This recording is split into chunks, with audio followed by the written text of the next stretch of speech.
15ই August উপলক্ষে গোপালগঞ্জের টুঙ্গিপাড়ায় শেখ মুজিবুর রহমানের সমাধি সৌধ কমপ্লেক্স এলাকায় ব্যাপক নিরাপত্তা বলয় গড়ে তোলা হয়েছে।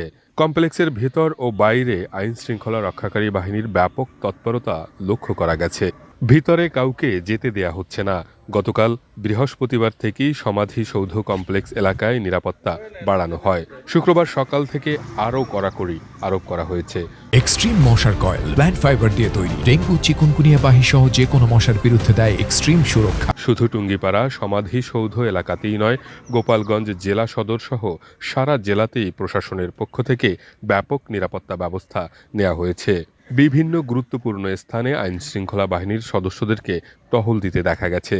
জেলায় যে কোনো অপ্রীতিকর ঘটনা এড়াতে প্রশাসন সর্বোচ্চ সতর্কতামূলক ব্যবস্থা গ্রহণ করেছে।